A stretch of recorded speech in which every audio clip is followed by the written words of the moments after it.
Et la première chose que je fais lorsque je veux faire un point, eh bien, je m'ouvre moi-même et je deviens transparent et je vous raconte des histoires ridicules à quel point que j'ai été un idiot, j'ai fait des choses stupides. Voici ce que j'ai découvert. Les gens aiment beaucoup plus mes échecs que mes succès. C'est une clé là, que j'ai découverte sur la prédication. Si je raconte mes échecs, les gens vont dire « Ah oui, je m'associe à ça ». La dernière chose qu'on veut, c'est quelqu'un dans une tour d'ivoire qui regarde vers le bas, vers les gens. Qui veut écouter quelqu'un comme ça? Personne.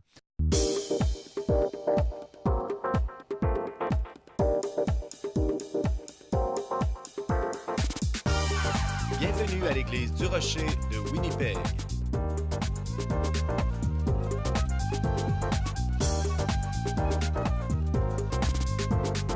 Demeurez avec nous pour un autre message qui provoquera votre pensée du pasteur Mark Hughes. Alors, ce matin, le titre de mon message est « À la recherche des trésors enterrés ». À la recherche de trésors enterrés. On va parler de la parole de Dieu et à quel point la parole de Dieu est un trésor et on doit aller creuser pour elle. Et Jésus a dit ceci, il a dit « Le royaume des cieux est comme un trésor qui a été enfoui dans un champ ». C'est fascinant de voir qu'il décrit le royaume comme un trésor caché, quelque chose qu'on doit aller creuser et rechercher. Laissez-moi vous poser une question. Si vous saviez qu'il y avait un trésor, disons, dans votre cour, si vous saviez, là, certainement, assurément, qu'il y a un trésor dans votre cour, que feriez-vous?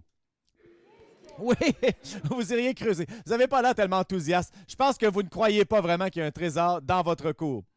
Mais c'est comme l'histoire du gars qui a fait un vol du camion de la Brinks et il s'est fait arrêter en prison 20 ans, mais il n'a jamais donné l'argent. Alors, il est en prison. Sa mère lui écrit une lettre et lui dit « Mon fils, maintenant que tu es en prison, le printemps arrive, je dois faire le jardin, mais je ne suis pas capable de labourer le jardin dans la cour. » Alors, il lui écrit « Maman, s'il te plaît, ne laboure pas la cour, c'est là que j'ai enterré l'argent. » Alors, le lendemain, le FBI se présente et a tout labouré la cour. Alors, le fils réécrit à sa mère et dit « Maintenant, tu peux faire ton jardin, c'est tout ce que je pouvais faire pour toi. » Et si nous savions qu'il y avait un trésor enterré, nous irions le chercher, tout le monde. Et je pensais à cela parce que nous avons des trésors enterrés dans la parole de Dieu. La parole de Dieu est un trésor enterré, caché, qu'on doit aller à chaque jour. Vous avez tous une Bible, mais nous n'allons pas toujours creuser les vérités et les trésors de Dieu. Et c'est ce qu'on va parler ce matin. Je vais vous donner les clés. Les clés pour être capable de faire ça. Et vous savez ce que je vais faire pour vous aujourd'hui? Je vais vous donner les secrets de comment j'étudie la Bible. Je sais, parfois, vous m'écoutez et vous dites, mais comment est-ce qu'il a découvert ceci? Eh bien, je déteste faire ça parce que je vous révèle mes secrets, c'est comme un magicien, mais ce matin, je vais vous enseigner comment faire cela. Et vous allez être capable de faire exactement la même façon. Comment creuser les trésors de la parole de Dieu. Et je vais vous donner 4 mots et j'aimerais que vous les écriviez et pensez à ces mots ensuite. Alors, si vous êtes capable de les écrire, écrivez-les. C'est les 4 mots. Voici ce qu'ils sont. Observation, interprétation, corrélation et application. Et ces 4 mots sont la clé pour creuser pour des trésors dans la parole de Dieu. Parlons de l'observation. Vous savez, une des choses que l'on fait avec la parole de Dieu, c'est qu'on la lit comme une histoire. On la lit comme une narration ou un roman. On va d'un point à un autre point à un autre point. Et il n'y a rien de mal à cela. Vous pouvez faire ça de temps à autre. C'est comme ça qu'on lit la parole de Dieu, mais ce n'est pas comme ça qu'on étudie la parole de Dieu. Quand on étudie la parole de Dieu, on doit absolument ralentir. Et on doit regarder sur qu'est-ce qui est dit, qu'est-ce que le verset veut dire. Et vous devez arrêter, le regarder et vous poser la question, qu'est-ce que ça dit? Et un des grands philosophes de tous les temps, c'était Yogi Berra des New York Yankees. Et il a dit ceci, on peut voir beaucoup juste en regardant. Et aussi simple que ça peut paraître, c'est profond. Souvent, vous savez, on ne regarde pas. On ne regarde pas pour voir ce qui est là. Si vous voulez étudier la Bible, vous devez la regarder et dire qu'est-ce qu'elle dit. Si vous êtes un journaliste et vous faites une histoire, vous devriez vous poser ces 5 questions. Hein? Qui, quoi, où, comment, pourquoi? Et ces 5 questions, ces 5 mots sont ce qui va faire votre histoire. Alors, quand vous passez au travers de la parole de Dieu, vous devez poser ces questions. Qui parle? Qui parle, c'est vraiment important, n'est-ce pas? Parce que si Jésus dit quelque chose, combien pensez que c'est important? Si Jésus dit quelque chose, c'est super important. Si Pierre dit quelque chose, pas aussi important. Et vous êtes d'accord avec moi? Et on doit regarder qui parle et les mots qui sortent de la bouche de Jésus sont plus importants que ceux qui sortent de la bouche de Pierre. Alors, qui parle, c'est important. Et à qui parle-t-il aussi, c'est important. Alors, c'est important de savoir qui parle, mais c'est important de savoir à qui cette personne parle aussi. Oui, ça a de l'importance. Jésus qui parle à ses disciples, Jésus qui parle à la multitude, deux choses différentes. Et Jésus a dit ceci. Il a dit, « Je veux que vous alliez prêcher l'Évangile à toutes les nations, ressusciter les morts, guérissez les malades. Vous avez reçu gratuitement, donnez gratuitement. » À qui il a dit ça? Aux disciples. Il n'a pas dit ça à la multitude. Il ne s'attendait pas que la multitude aille guérir les lépreux et tout ça, mais il s'attendait par contre que ses disciples aille faire cela. Alors, à qui Jésus parle ou à qui on parle, c'est important dans la compréhension. Et évidemment, il y a le quoi. Qu'est-ce qu'il dit? Et pourquoi dit-il cela? Et le où et le quand. Vous savez, le où et le quand, c'est le contexte. Hein? Souvenez-vous, ce que je dis ce matin, là, n'oubliez pas le contexte. Le contexte, c'est la clé pour interpréter les Écritures. Et même si je parle du premier point, l'observation, on peut trouver beaucoup juste en regardant le contexte. Hein. Il y a trois genres de contexte. Il y a le contexte immédiat, plus large, et le contexte historique. Le contexte immédiat, c'est qu'est-ce que ça dit juste avant et tout de suite après le verset. Et si vous lisez avant et après, eh bien, 9 fois sur 10, vous allez découvrir ce que le verset vous dit. Mais vous savez ce que les gens font? Hein? Ils prennent des versets et les retirent du contexte et ensuite, ils font dire n'importe quoi.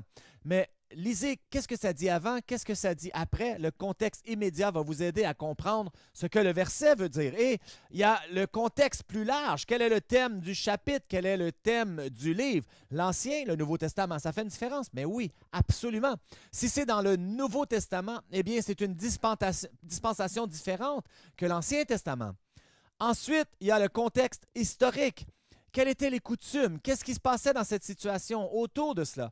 Vous savez, parfois, on ne peut pas le découvrir juste dans la Bible. On va devoir aller faire des recherches. Mais vous savez quoi? Avec l'Internet aujourd'hui, ça prend 2 secondes. Vous mettez un verset, contexte historique, et quelqu'un aura écrit sur cela. Alors bon, je dois me dépêcher. L'observation, le deuxième point, c'est l'interprétation. Et si l'observation, c'est qu'est-ce que ça dit, l'interprétation, c'est qu'est-ce que ça veut dire. Ah, Pasteur Marc, un instant. Est-ce que ça ne veut pas dire ce que ça dit? Non. La Bible ne veut pas dire ce qu'elle dit toujours. La Bible veut dire ce qu'elle dit et ce qu'elle veut dire. C'est deux choses différentes. Ce n'est pas Dieu qui essaie de nous piéger, mais comprenez ceci. Beaucoup de la Bible est écrit d'une façon de métaphore. Je vous donne un exemple. La Bible vous appelle plusieurs choses. Une brebis, un bouc, un loup, un poisson, et parfois elle vous appelle un chien. Êtes-vous ces choses? Est-ce qu'il y a des poissons dans la salle? Est-ce qu'il y a des brebis? Est-ce qu'il y a des boucs ici? Non, mais regardez là,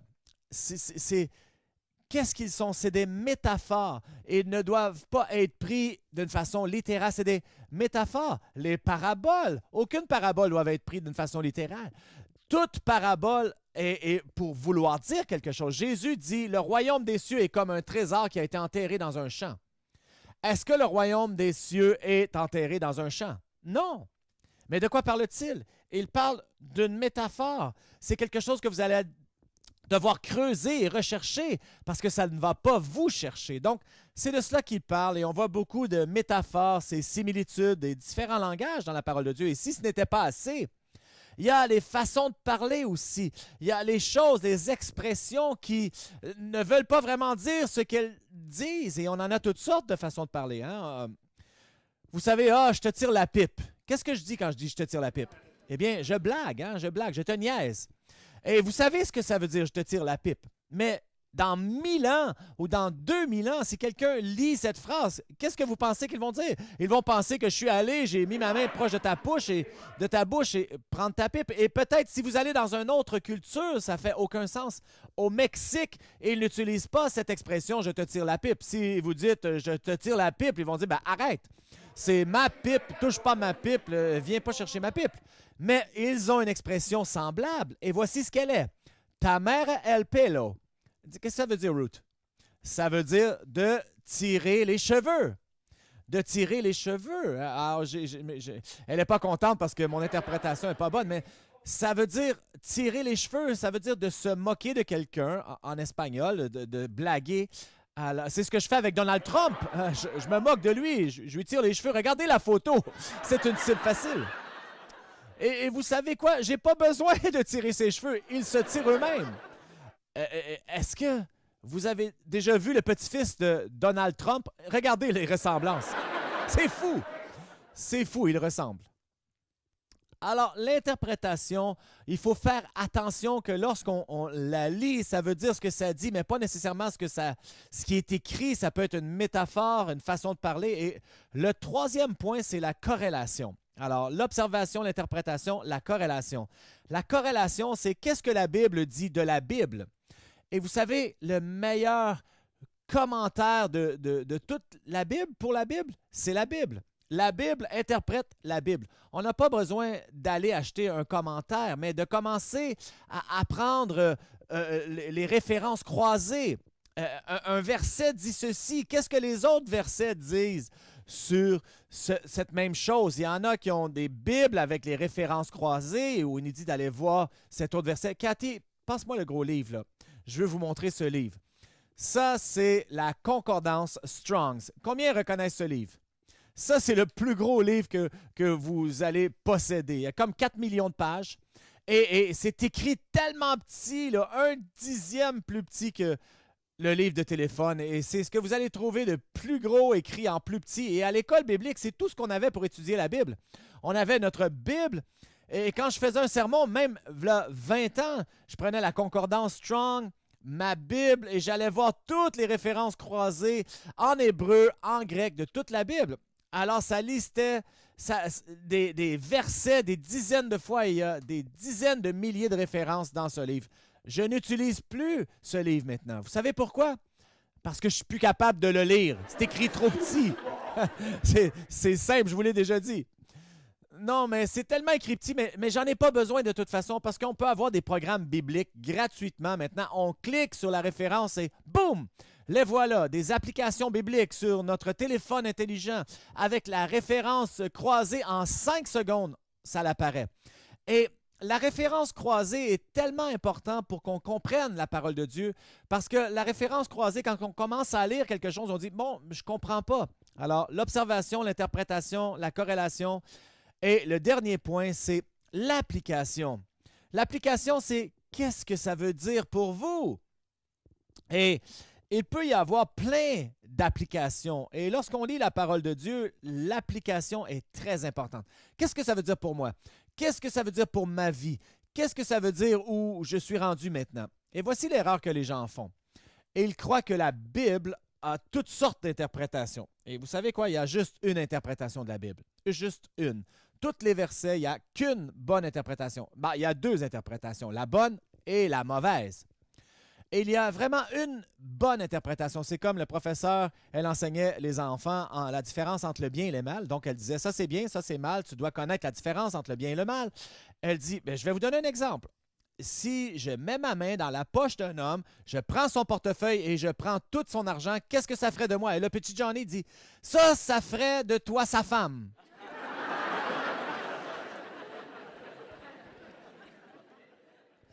Et il n'y a qu'une interprétation de la Bible, mais il y a beaucoup d'applications de la Bible. Qu'est-ce que ça veut dire pour moi?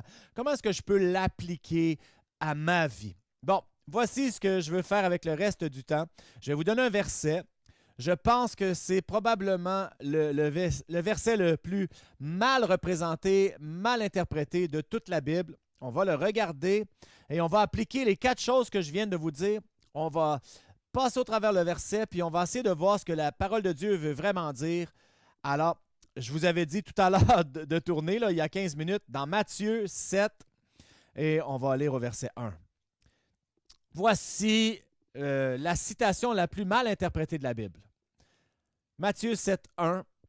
« Ne jugez point, afin que vous ne soyez point jugés, car on vous jugera du jugement dont vous jugez, et l'on vous mesurera avec la mesure dont vous mesurez. »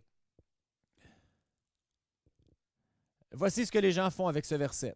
dès qu'on dit quelque chose qui semble critique ou peut-être vous porte un jugement ou discriminatoire, et les gens vont dire, souviens-toi de ce que Jésus a dit. Jésus a dit, ne juge pas. C'est ce qu'ils disent.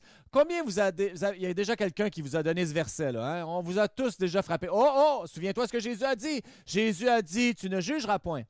Eh bien, premièrement, si tu dis à quelqu'un de ne pas juger, tu le juges. Tu es coupable de la chose que tu les accuses de faire. Et si vous regardez le verset comme faux, eh bien, vous remarquerez que Jésus juge les gens de ne pas juger. Alors, Jésus est coupable aussi. Alors, la raison, c'est que ce n'est pas ce que ce verset veut dire. Alors, regardons, faisons notre observation, interprétation, corrélation et application. Premièrement, l'observation. Qui parle? Jésus. Bravo. À qui parle-t-il? Eh bien, il faut aller lire l'histoire, le contexte. Et dans l'histoire, il parle à la multitude. Les grandes multitudes se sont rassemblées. Où étaient-ils? Dans les collines de la Galilée. Quand? C'était au début de son ministère. Qu'est-ce que c'était? C'était au milieu du sermon sur la montagne. Pourquoi? Et il le faisait pour enseigner aux gens comment être des disciples engagés de Christ. Alors, en 30 secondes d'observation, regardez combien d'informations qu'on a eues. Maintenant, regardons l'interprétation. Qu'est-ce que l'interprétation de cela? Jésus dit, ne jugez point afin que vous ne soyez point jugés. Et là, les gens disent que c'est un empêché de juger. Non, c'est faux. C'est un avertissement. C'est faites attention. Hein? Il dit ceci, si vous jugez, vous devez savoir que vous allez être jugés en retour. Et la mesure avec laquelle vous jugez les autres, on va vous servir de ça pour vous juger. Alors, c'est un avertissement. Il nous donne un avertissement que ça va vous revenir. Et je vais aller plus loin à la corrélation. Là, je vais sauter par-dessus ça. Et si vous allez lire la version de Luc, voici ce que ça dit. Ne jugez point afin que vous ne soyez pas jugés. Pardonnez afin d'être pardonnés. Donnez et on vous donnera en retour une bonne mesure, pressée, secouée et qui déborde ce que les gens vous donneront. Combien vous connaissez la deuxième partie? Hein? Donnez, il vous sera donné. Combien a déjà entendu ça dans une offrande? Oui. On pense que c'est de semer et de récolter de l'argent, mais ce n'est pas le contexte du tout. Luc parle du jugement. Et vous devez comprendre ceci. Si vous allez juger quelqu'un, ils vont vous juger en retour. Et non seulement lorsqu'ils vont vous juger, ils vont vous le donner avec une bonne mesure, pressée et qui déborde. Ça vous revient. Quand vous jugez les gens, ça vous revient là, en multiplication. C'est ce qu'il dit. Et il dit maintenant, si vous montrez de la miséricorde, du pardon, c'est ce qui va vous revenir. Combien vous avez déjà expérimenté ça? Vous allez voir quelqu'un, vous excuser et vous demander pardon. Rapidement, eux aussi vont vous demander pardon. Pourquoi? Parce qu'ils font comme vous. Et il y a une application aussi par rapport à l'argent. On peut l'appliquer à l'argent, mais ce n'est pas l'interprétation. Mais ce qu'il dit, c'est que tout ce que vous semez va vous revenir. Le pardon, qui jugez-vous? Donc, la bonne interprétation de ce verset de Matthieu 7, ce n'est pas un empêchement de juger, mais plutôt un avertissement qui dit, si tu juges, ça va revenir à toi de la même mesure que tu t'es servi. Donc, on commence à regarder ce verset et là, on dit, OK, peut-être que ce n'est pas un empêchement de juger, mais c'est un avertissement. Mais on n'a pas fini encore parce qu'on doit continuer à lire le contexte. Donc, continuons à lire le verset 3. Ça dit, « Pourquoi vois-tu la paille qui est dans l'œil de ton frère et n'aperçois-tu pas la poutre qui est dans ton œil? » Comment peux-tu dire à ton frère, laisse-moi ôter une paille qui est dans ton œil, et toi qui as une poutre dans le tien, hypocrite, ôte premièrement la poutre de ton œil, et alors tu verras comment ôter la paille de l'œil de ton frère. Voici ma question. Est-ce que Jésus parle ici littéralement ou figurativement? Vous connaissez la réponse? Ben oui, c'est pas trop compliqué, n'est-ce pas? Et c'est tellement hyperboliquement, c'est tellement extrême. Hein? Il parle de poutre. Combien quand vous lisez cette histoire-là, vous pouvez voir la paille, hein? Et là, vous essayez d'imaginer la poutre dans votre œil. Hein? C'est difficile à s'imaginer, hein? Un gros 2 par 8. Et moi, j'ai une photo pour vous aider. Là. Regardez. Là, voilà. La poutre, c'est tellement un exemple absurde. Mais est-ce que c'est difficile de comprendre ça? Non, c'est facile. C'est une métaphore, mais c'est facile à comprendre. Il dit ceci, ne commence pas à aller te plaindre des petites fautes des autres avant de considérer la grosse faute de ta vie. Et on l'a tous fait et on comprend tous. Lisez ça et vous savez exactement de quoi il parle. Il ne parle pas de poutre et de paille. Il parle que lorsque vous jugez les autres, vous devriez faire attention de vous considérer. Et est-ce qu'il vous dit de ne pas enlever la paille dans l'œil de ton... Non! Il dit tu devrais enlever la paille, mais n'enlève pas la paille tant que tu n'as pas enlevé la poutre de ton œil. Tant que tu n'as pas réglé le péché et la faiblesse de ta vie, une fois que tu auras géré cela, là, tu auras de la crédibilité pour t'occuper de ton voisin. Et laissez-moi te poser une question. Combien vous avez remarqué le dimanche matin, je me tiens ici et je dis des choses assez audacieuses. Est-ce que vous avez déjà remarqué? Il y en a juste 2, 3. Bon, parfait. Les autres, vous ne remarquez pas, c'est bon. Je suis ici et je dis des choses que les gens ont de la difficulté à croire que j'ai dit ça. Les gens me disent, je ne sais pas comment tu fais pour te sauver avec ce que tu dis à la télé, mais je vais vous le dire pourquoi. Vous savez comment je le fais? Parce que je révèle plus de mes propres fautes que n'importe qui d'autre. Et la première chose que je fais lorsque je veux faire un point, eh bien, je m'ouvre moi-même et je deviens transparent et je vous raconte des histoires ridicules à quel point que j'ai été un idiot, j'ai fait des choses stupides. Voici ce que j'ai découvert. Les gens aiment beaucoup plus mes échecs que mes succès. C'est une clé là, que j'ai découverte sur la prédication. Si je raconte mes échecs, les gens vont dire « Ah oui, je m'associe à ça ». La dernière chose qu'on veut, c'est quelqu'un dans une tour d'ivoire qui regarde vers le bas, vers les gens. Qui veut écouter quelqu'un comme ça? Personne.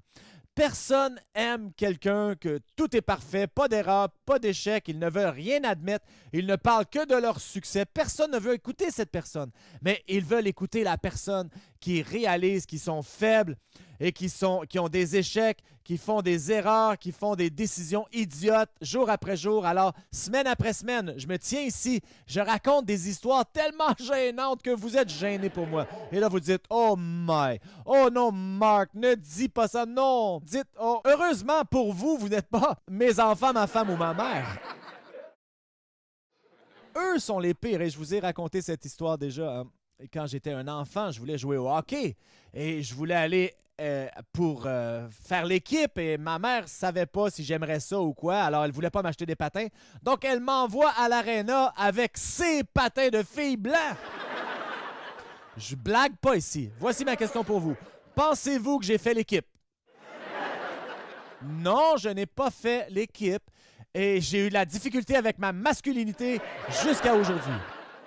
Alors, je raconte cette histoire et je sais que ça fait mal paraître ma mère, mais j'ai raconté cette histoire et on avait un dîner de nouveau et des visiteurs et on est en train de dîner avec eux. Et Cathy et moi, on est là, on est en train de manger avec eux.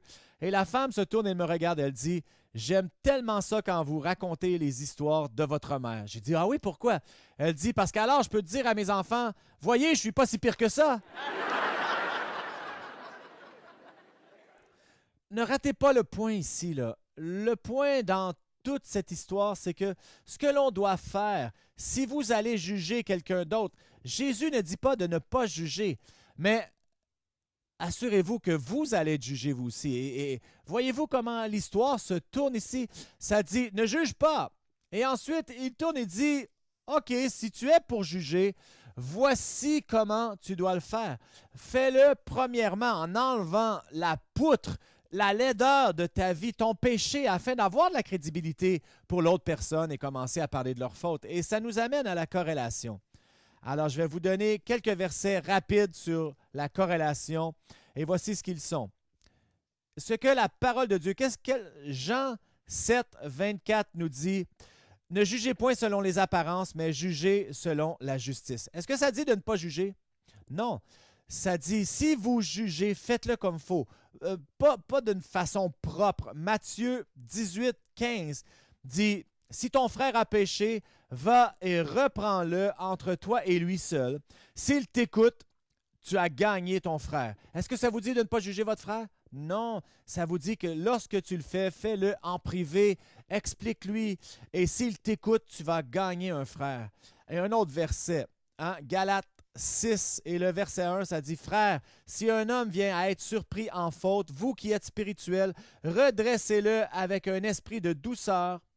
Prends garde à toi-même, de peur que tu ne sois aussi tenté. » Voyez-vous ici, il dit « Si tu vois un frère qui est surpris en faute, va le voir. » Mais fais-le avec un esprit de douceur. Va humblement, gentiment et prends garde à toi-même. Regarde la poutre dans ton œil. C'est la même chose que Jésus a dit ici. Il dit, tu dois aller, mais tu dois le faire avec un esprit de douceur et de gentillesse. Lorsque tu vas pour voir un frère qui est dans une faute, ne te tiens pas dans une tour d'ivoire et regardant vers lui. Non, tu descends dans la boue où il se trouve, épaule à épaule. Tu mets ton bras autour de lui et tu l'aimes assez que tu es prêt pour lui parler. Et tu aimes quelqu'un assez. Voici l'erreur que l'on fait. On vit dans ce monde où c'est la tolérance. Hein? Vivre et laisser vivre, que les gens disent. Ce n'est pas ce que la Bible nous dit.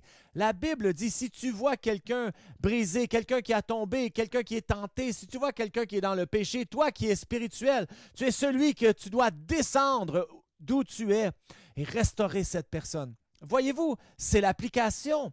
On peut appliquer maintenant, chacun d'entre nous, on peut appliquer Matthieu 7, de 1 à 5 dans notre vie. Ce n'est pas ne juge pas, mais c'est fais très attention comment tu le fais. Et tu le fais dans le bon esprit. Et je termine avec une dernière histoire. On avait un ami de la famille qui était très proche. On a grandi ensemble, une personne intelligente.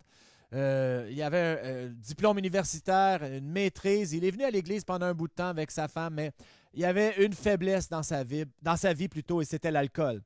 Et son alcoolisme l'a fait vraiment ruiner sa vie.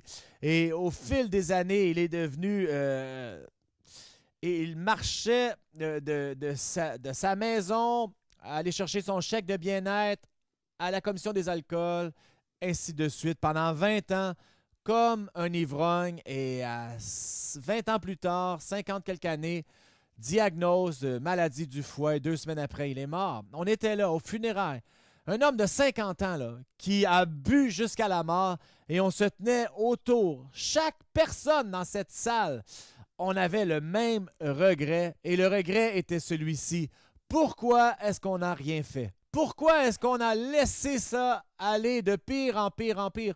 Pourquoi est-ce qu'on a laissé cet homme? Pourquoi est-ce qu'ils ne l'ont pas assez aimé?